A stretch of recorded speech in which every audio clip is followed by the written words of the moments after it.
എല്ലാവർക്കും അടുത്തൊരു വീഡിയോയിലേക്ക് സ്വാഗതം. അപ്പോൾ ഇന്നത്തെ വീഡിയോയിൽ നമ്മൾ നോക്കാൻ വേണ്ടി പോകുന്നത് പോക്കോയുടെ സൈഡിൽ നിന്ന് ഇറങ്ങുന്ന ഒരു ഫോണിനെ പറ്റിയാണ്.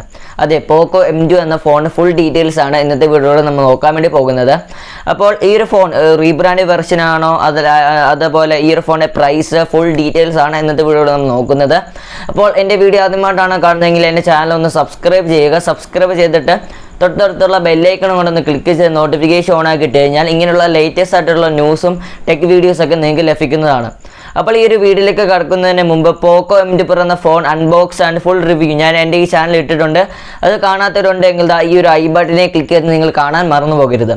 അപ്പോൾ ഈ ഒരു ഫോണിൻ്റെ ഒരു പോക്കോ M2 എന്ന ഈ ഒരു ഫോണിൻ്റെ ഡീറ്റെയിൽസിലേക്ക് നമ്മൾ നോക്കുമ്പോൾ ഈ ഒരു ഫോൺ സെപ്റ്റംബർ 8-ാം തീയതിയാണ് ലോഞ്ച് ചെയ്യുന്നത്. അത് ഫ്ലിപ്കാർട്ടിലൂടെയാണ് ലോഞ്ച് ചെയ്യുന്നത്. ഉച്ചയ്ക്ക് 12 മണിക്കാണ്. പിന്നെ ഈ ഒരു ഫോണിൻ്റെ ഡിസൈനും കാര്യങ്ങളൊക്കെ നോക്കുമ്പോൾ ഈ ഒരു ഫോൺ പോക്കോ M2 Pro എന്ന ഫോണിൻ്റെ ലൈറ്റർ വെർഷൻ ആയിട്ടല്ല എനിക്ക് തോന്നുന്നത്. ഈ ഒരു ഫോണിൻ്റെ ഡിസൈൻ കാണുമ്പോൾ എനിക്ക് റെഡ്മി 9 പ്രൈം എന്ന ഫോണിൻ്റെ ഒരു റീബ്രാൻഡ് വെർഷൻ ആയിട്ടാണ് എനിക്ക് തോന്നുന്നത്. പിന്നെ ഈ ഒരു ഫോണിൻ്റെ ഡിസ്പ്ലേ പറ്റി പറയുകയാണെങ്കിൽ 6.53 ഇഞ്ചിൻ്റെ full HD+ IPS LCD display ആണ്. ഈ ഒരു ഡിസ്പ്ലേയുടെ റെസൊല്യൂഷൻ 1080x2400 പിക്സൽസ് ആണ്. പിന്നെ 399 ppi ആണ് ഈ ഒരു ഫോണിൻ്റെ പിക്സൽ ഡെൻസിറ്റി. പിന്നെ ഈ ഒരു ഫോണിൻ്റെ ഡിസ്പ്ലേയിൽ നമുക്ക് വാട്ടർ ഡ്രോപ്പ് നോച്ചും കൂടി നമുക്ക് കാണാൻ വേണ്ടി പറ്റുന്നുണ്ട്. പിന്നെ ഈ ഒരു ഫോണിൻ്റെ പ്രോസസ്സറിനെ പറ്റി പറയുകയാണെങ്കിൽ MediaTek Helio G85 എന്ന പ്രോസസ്സറാണ് ഈ ഒരു ഫോൺ ഉപയോഗിച്ചിരിക്കുന്നത്. അത് നല്ലൊരു പ്രോസസ്സറാണ്. ഈ ഒരു പ്രൈസ് റേഞ്ചിൽ നമുക്ക് നല്ലൊരു ഗെയിമിംഗ് പെർഫോമൻസ് ഈ ഒരു ഫോൺ നമുക്ക് നൽകും. ഒരു ഒക്ടാ-കോർ പ്രോസസ്സറാണ്. പിന്നെ ഈ ഒരു ഫോണിൽ ഉപയോഗിച്ചിരിക്കുന്ന ഗ്രാഫിക്സ് Mali G52 ആണ്. ഒരു പ്രോസസ്സർ നമുക്ക് നോക്കുമ്പോൾ ഈ ഒരു പ്രൈസ് സെഗ്മെൻറ്റിൽ നല്ലൊരു പ്രോസസ്സറാണ് ഈ ഒരു ഫോൺ ഉപയോഗിച്ചിരിക്കുന്നത്. പിന്നെ ഈ ഒരു ഫോണിൻ്റെ ക്യാമറ പറ്റി പറയുകയാണെങ്കിൽ ഒരു കോഡ് ക്യാമറ സെറ്റപ്പാണ് നമുക്ക് നൽകുന്നത്.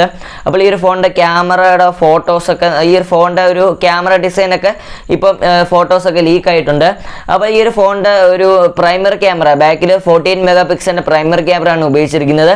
8 മെഗാ അൾട്രാ വൈഡ്, അതുപോലെ തന്നെ 2 മെഗാ മാക്രോ, 2 മെഗാ ഡെപ്ത് സെൻസറാണ് ഈ ഒരു ഫോൺ വരുന്നത്. പിന്നെ ഈ ഒരു ഫോണിൻ്റെ ഫ്രണ്ട് ക്യാമറ പറ്റി പറയുകയാണെങ്കിൽ 13 മെഗാ ഒരു പ്രൈമറി ക്യാമറയാണ് ഈ ഒരു ഫോൺ വരുന്നത്. പിന്നെ ഈ ഒരു ഫോണിൻ്റെ ഒരു OS പറ്റി പറയുകയാണെങ്കിൽ Android 10 ആണ് വരുന്നത്. അതിൻ്റെ കൂടെ തന്നെ ലേറ്റസ്റ്റ് MIUI വേർഷനായ MIUI 12 ആണ് വരുന്നത്. പിന്നെ ഈ ഒരു ഫോണിൻ്റെ ബാറ്ററി പറ്റിയാണ് എനിക്ക് എടുത്തു പറയാനുള്ളത്. ഈ ഒരു പ്രൈസ് സെഗ്മെൻറ്റിൽ 5020 mAh ബാറ്ററി നമുക്ക് ലഭിക്കുന്നുണ്ട്. അതിനോട് തന്നെ ഒരു 18 വോൾട്ടിൻ്റെ ഫാസ്റ്റ് ചാർജറാണ് വരുന്നത് എന്നാണ് അറിയാൻ പറ്റിയത്. ഈ ഒരു ഫോണിൽ നമുക്ക് Type-C കേബിൾ നമുക്ക് ലഭിക്കുന്നുണ്ട്.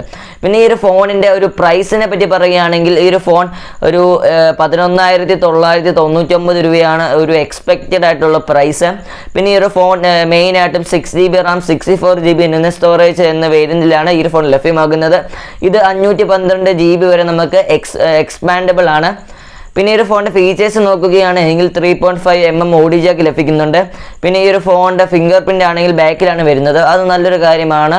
പിന്നെ ഈ ഒരു ഫോൺ ഞാൻ നേരത്തെ പറഞ്ഞു റെഡ്മി 9 പ്രൈം എന്ന ഫോണിൻ്റെ ഒരു റീബ്രാൻഡ് വെർഷൻ ആയിട്ടാണ് എനിക്ക് തോന്നിയത്. പക്ഷേ അങ്ങനെ റീബ്രാൻഡ് വെർഷൻ നോക്കുമ്പോൾ എനിക്കൊരു അഡ്വാൻറ്റേജ് തോന്നി. കാരണം റെഡ്മി 9 പ്രൈം എന്ന ഫോൺ എടുക്കുകയാണെങ്കിൽ നമുക്ക് ഈ ഒരു പ്രൈസ് സെഗ്മെൻറ്റിൽ 4GB റാമേ കിട്ടുകയുള്ളൂ. പക്ഷേ ഇവർ ഈ പോക്കോ M2 എന്ന റീബ്രാൻഡ് വെർഷൻ ചെയ്തപ്പോൾ അത് 6GB ആയിട്ട് കൂട്ടിയിട്ടുണ്ട്.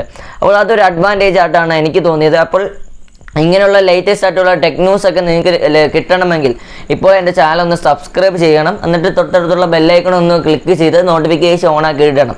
അപ്പോൾ ഇന്നത്തെ വീഡിയോ ഇഷ്ടപ്പെട്ട് കാണുമെന്ന് ഞാൻ പ്രതീക്ഷിക്കുന്നു. അപ്പോൾ ഇന്നത്തെ വീഡിയോ ഇഷ്ടപ്പെട്ട് കഴിഞ്ഞാൽ ഒന്ന് ലൈക്ക് ചെയ്യുക. എന്തെങ്കിലും പോരായ്മകളുണ്ട് എങ്കിൽ ഒന്ന് കമൻറ്റ് ചെയ്യുക. മാക്സിമം നിങ്ങളുടെ ഫ്രണ്ട്സ് ഒന്ന് ഷെയർ ചെയ്യുക. അപ്പോൾ നമുക്ക് അടുത്ത വീഡിയോയിൽ കാണാം. ബൈ.